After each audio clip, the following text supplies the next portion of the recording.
Hoje minha voz não está das melhores, mas vamos tentar, né? Para que a gente possa refletir um pouco aí sobre o que o Evangelho nos diz, sobre o que o Espiritismo nos diz, e assim a gente procura melhorar um pouco mais, trazer novas ideias, arejar a nossa forma de ser e a nossa forma de agir aqui, enquanto encarnados e enquanto espírito. Então esse é o nosso objetivo. Nada que sirva para o nosso vizinho, para o nosso pai, para o nosso irmão, mas algo que sirva para nós mesmos, para que a gente saia daqui um pouco melhor do que a gente chegou. É com muita alegria que nós recebemos a todos, mas nem sempre a gente pode aqui estar. Então nós indicamos para quem quiser assistir depois, ou quando aqui não puder estar, ou quiser indicar para alguém, as nossas gravações aí disponíveis na internet. Então no YouTube, canal Luz Universal, no Instagram, Templo Luz Universal, e no Facebook, Templo Luz Universal Oficial, para quem quiser aí assistir às nossas gravações. Temos palestras aos sábados e aos domingos no desenvolvimento. Qual é a primeira ideia que essa parábola traz para nós? No início dela, a gente percebe a ousadia do filho mais novo de buscar o pai e praticamente exigir algo que ele não tinha direito. Ou seja, nós não temos direito de buscar herança antes que aquela pessoa não tenha falecido. Então vejam como ele busca algo que é impróprio, mas mesmo assim o pai lhe permite que ele pegue a sua parte e faça com ela o que quiser. Então a parábola já se inicia com um erro, com um abuso que é permitido. Por qual motivo? Para o aprendizado, mas isso é permitido. E vários erros nós já cometemos e iremos cometer.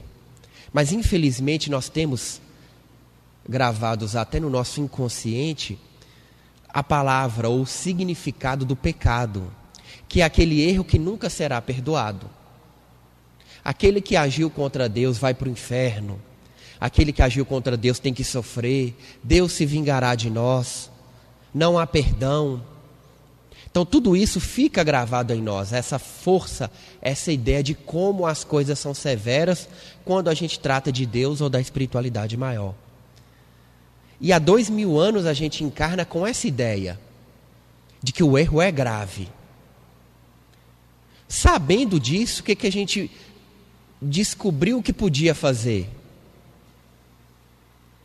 Já que errar levava para o inferno e de lá não tinha outro lugar para ir, era eterno, nós começamos a mentir para nós mesmos. Então a gente se enganava e tentava enganar os outros. Então a gente começou a ser hipócrita, falso, mentiroso, pelo medo de como as coisas seriam. Porque se a gente aceitasse que nós erramos contra Deus, não tinha outro caminho, senão o sofrimento eterno. Então, esses caminhos que nós começamos a adotar, fez com que a gente tivesse sucessivos erros, um por cima dos outros. E um erro foi levando ao outro. Isso fez com que a gente nos tornasse, ou que a gente trouxesse, vários defeitos que nós temos hoje. De nos iludirmos com certas situações, de achar que nós somos quem nós não somos, de tentar justificar um erro nosso, dizendo que o erro é de outra pessoa. Mas vejam que tudo isso foi necessário quando nos disseram que errar não tinha escapatória, não tinha absolvição, não tinha uma outra chance. Era para o inferno direto, sem outra oportunidade. Mas o Espiritismo nos traz uma visão diferente disso. Temos outras vidas. Podemos errar, mas depois podemos acertar. E essa visão da parábola do filho pródigo vem de encontro ao que o Espiritismo nos diz. O filho, ele erra sim. Ele busca o que ele não tem direito. Ele pega essa oportunidade que Deus lhe deu e erra novamente. Gasta a sua fortuna de uma forma desregrada, desequilibrada, criando novos débitos. Mas num determinado momento ele pensa, está tão ruim que é mais fácil eu me humilhar perante o meu pai do que continuar como eu estou. e volta. A palavra-chave desse retorno é humildade. Percebam que na saída não havia humildade. Ele exigiu a sua parte da fazenda. Quando nós erramos, nós agimos assim. Ninguém erra sendo humilde. Nós erramos pelo orgulho. Então o orgulho faz com que a gente erre. A gente pode até não perceber na hora, mas depois a gente percebe o que se passou. Só que uma vez percebendo o erro, tendo humildade de assumir esse erro, o Espiritismo nos diz que nós podemos voltar e tentar consertar o que nós já fizemos. Se não nesta vida, se não hoje, na próxima vida. Podemos nos arrepender a qualquer instante, estando encarnado ou desencarnado. E isso traz uma facilidade para que a gente aceite os nossos erros. Se eu penso, nossa, eu tratei mal a minha mãe no dia de hoje. Até então era pecado, porque o Evangelho diz que nós devemos respeitar o pai e a mãe. Para não ir para o inferno, falar, a culpa é dela, ela que tirou minha paciência. Agora não. Agora nós podemos aceitar que nós erramos, porque teremos uma chance de reconciliar, de consertar, de plantar o bem em uma nova encarnação, em um momento posterior. Então isso facilita a nossa caminhada espiritual. A parábola do filho pródigo, ela se torna mais completa quando a gente entende que podemos voltar ao Pai. Se não hoje, depois. E que Ele vai nos aceitar. Com muita felicidade, com muita alegria, oferecendo para nós o que Ele tem de melhor. Então vejam, o nosso corpo, as nossas chances como encarnado, muitas vezes a nossa condição financeira, a nossa saúde, não são direitos nossos. São oferecidos pelo Pai quando nós desejamos uma nova chance. Então às vezes a gente volta humilhado, triste, derrotado pela vida, mas Ele dá uma nova roupa, Ele faz uma festa. Ele não nos aceita como escravos, mas como filhos. E aí nós reencarnamos. E pelo esquecimento, muitas vezes a gente se perde nisso tudo. E acha que o mérito é todo nosso. Não, não é. Nós somos os filhos pródigos. Se temos um corpo com saúde, se temos uma condição financeira razoável, se temos um entendimento, é porque o Pai teve misericórdia para conosco. Porque não temos mérito para isso. É só a gente perceber as nossas próprias características. Temos preguiça, temos dificuldade em conviver com o próximo, temos dificuldade em praticar a caridade, temos dificuldade em auxiliar, temos dificuldade em calar quando somos ofendidos,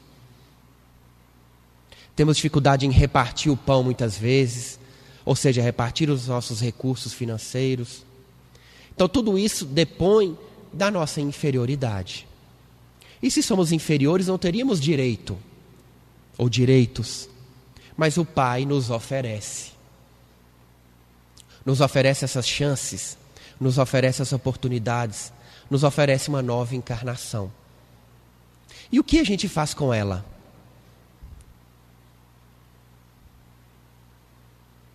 Como nós agimos quando nos é dada uma nova chance? Será que a gente procura não errar novamente? Será que estamos nesta vida fazendo o melhor que nós poderíamos fazer? Será que estamos sendo gratos ao Pai que nos acolheu novamente? Já tendo cometido vários erros em encarnações passadas, que nós sabemos que já cometemos? Será que estamos sendo diferentes dessa vez? Será que o nosso lado inferior não fala mais alto? Aquela falta de paciência, aquela ingratidão, aquele apego ao material que nós temos, aquela preguiça, aquela vontade de falar mal do outro. A gente esconde as nossas dificuldades, mas quando vê qualquer pessoa fazendo a mínima coisa fora do lugar, já corremos para contar para alguém? Será que estamos vencendo essa inferioridade que nós temos em nós? Será que estamos sendo diferente do que nós já fomos? O Espiritismo nos ensina que a cada encarnação nós vamos pagando os nossos débitos ou vamos criando novos débitos. Como está essa nossa atual encarnação? Criando ou pagando novos débitos? Ou pagando alguns e criando os novos? O que não nos tira do lugar.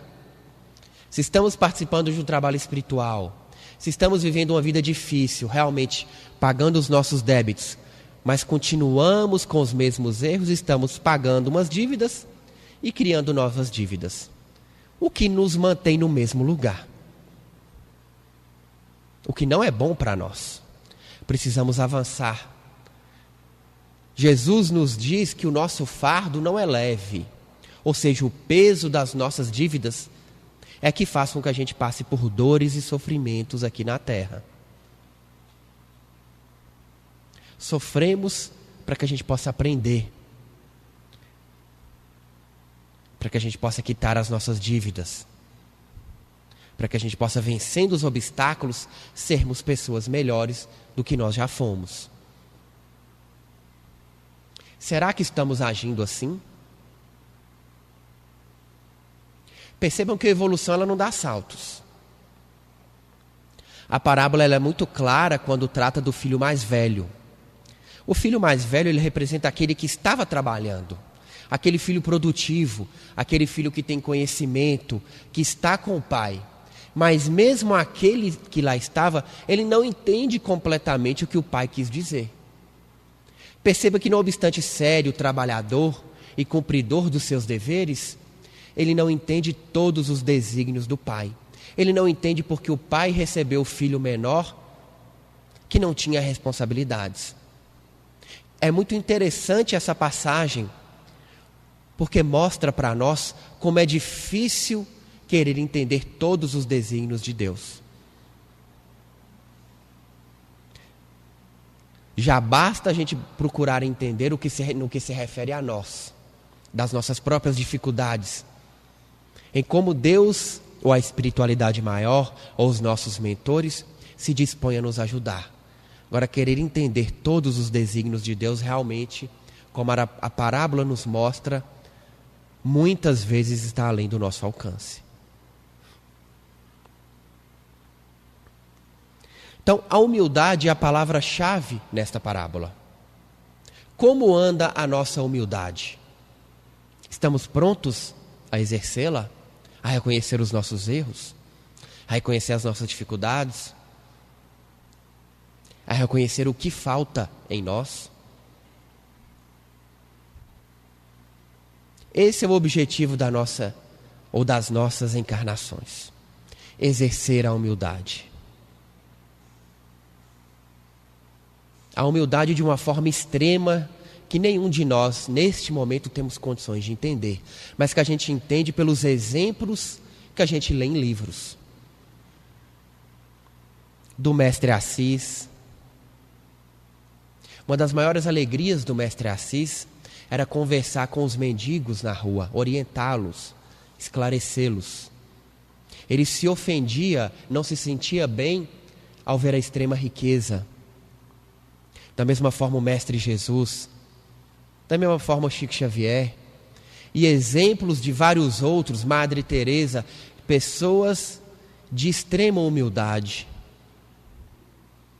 que para nós é um pouco distante ainda esse exemplo, mas que a gente tem que começar de um determinado momento, para que a gente possa buscar esses exemplos. Basta a gente procurar agora entender o que seja humildade. O que é ser humilde?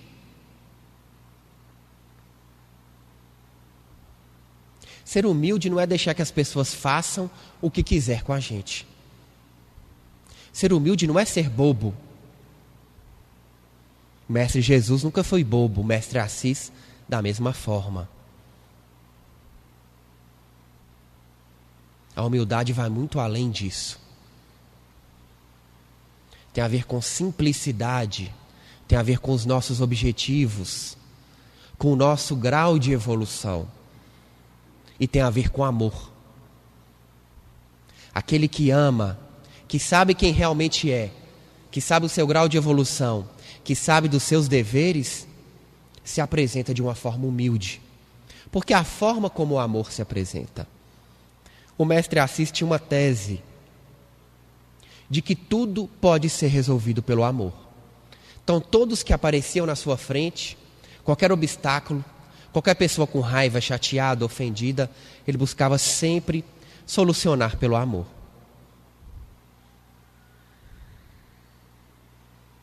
E ele é o exemplo para nós da humildade. Seja para os espíritas, seja para os católicos, ou para qualquer pessoa que conhece, ele sim é o exemplo da humildade. A forma como eles viviam, se vestiam, se apresentavam, era o exemplo da humildade.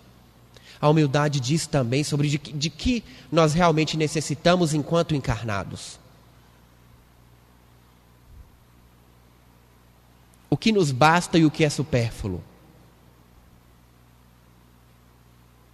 Cada um de nós tem a sua própria resposta. Ninguém pode olhar para o outro e falar, nossa, como ele gasta dinheiro à toa. Ou como ele é pão duro. Então cada um de nós sabe da sua necessidade. Do que te satisfaz. Do que fazer com os recursos que nós obtemos com o nosso trabalho. Mas devemos analisar isso através da humildade. O que o nosso grau de evolução exige de nós? Eu tenho conhecimento, eu participo de um trabalho espiritual que exige de mim uma postura. Será que ainda justifica eu ir em determinados lugares? Eu me apresentar com determinadas roupas ou de uma determinada forma? Ou eu perceber várias pessoas ao meu redor com necessidade e não me importar mais com isso? Ou não me sensibilizar com pessoas que sofrem ao nosso redor?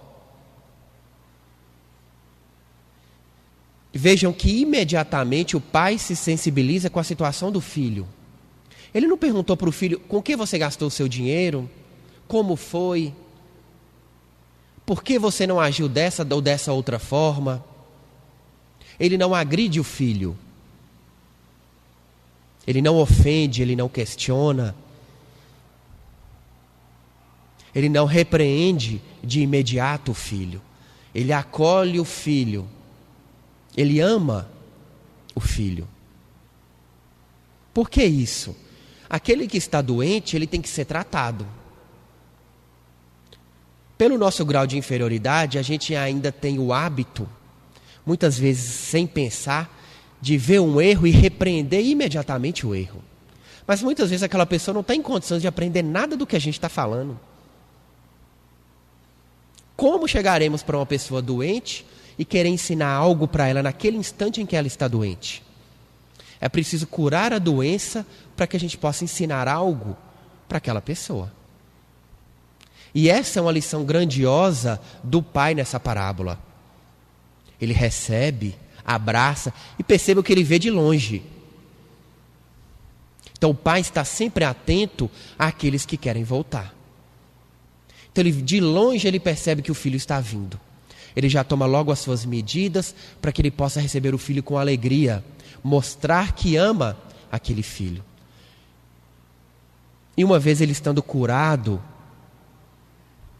estando com a sua mente organizada, estando equilibrada, com a sua saúde restabelecida, obviamente que haverá uma conversa com aquele filho. Algo o pai tem para ensinar para ele, com certeza. E o irmão mais velho também.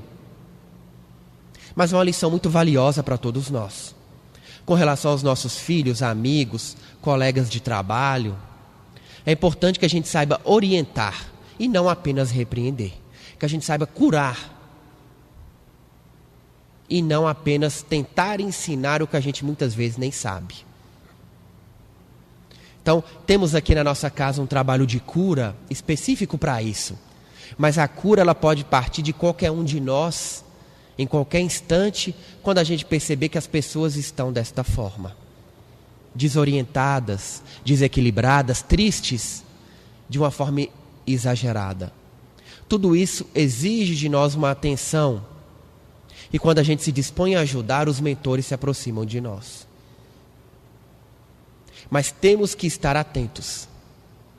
Eu sempre chamo a atenção para atenção, porque a gente vive a vida de uma forma muitas vezes aérea. A gente assiste televisão, trabalha, se alimenta, vai numa festa e muitas vezes não percebe o que se passa ao nosso redor. É preciso atenção para ver aquelas pessoas que sofrem muitas vezes em silêncio. Muitas vezes é tamanha a dificuldade daquela pessoa que ela não tem condição de buscar ajuda naquele instante. O que exige de nós uma atenção redobrada para essas situações. Por isso que eu sempre friso a necessidade de que a gente acompanhe o que acontece ao nosso redor. E assim a gente vai desdobrando o que essa parábola tem a nos ensinar. Da grandiosidade do Pai, que sempre está a nos esperar.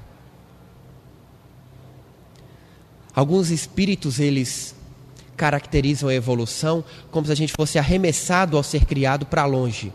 E a gente fizesse a caminhada de volta ao Pai. Quanto mais a gente caminha na evolução, mais a gente se aproxima do Pai e mais a gente compreende os seus desígnios. Então essa parábola do filho pródigo, ela é constante. Porque à medida que nós evoluímos, nós vamos nos aproximando cada vez mais. E quanto mais a gente se aproxima, mais a gente tem condição de ser representante do que esse Pai tem a dizer. Então como Deus se manifesta? Através dos seus representantes. Dos mentores, dos arcanjos, que vão levando as energias e participando das atividades e vão sendo os representantes do que Deus tem a nos dizer, ou das suas energias. E assim nós vamos evoluindo, nós vamos seguindo a nossa caminhada. É importante que a gente perca aquela noção inicial que nós temos do pecado como um erro eterno, ou do pecado como sofrimento. Não, o erro ele faz parte. Pela lógica da evolução, pensem, se nós fomos criados simples e ignorantes para que a gente possa seguir na evolução, é óbvio que nós vamos errar. Então não haveria sentido de sermos punidos eternamente se Deus sabia que nós iríamos errar.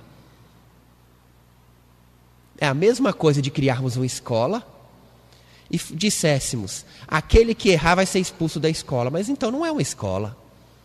Porque o objetivo da escola é ensinar. E para ensinar a gente tem que errar. E com medo de errar para não ser expulso, a gente começa a mentir. Falar, como é que foi o seu? O meu está perfeito. Eu posso ver? Não. Depois você vê. Mas está perfeito. Para que a gente não precise mentir, a gente tem que entender a lógica de que faz parte da evolução errar. Não tem nenhum mal em errar.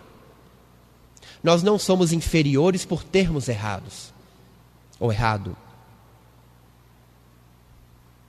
Faz parte do nosso grau de evolução.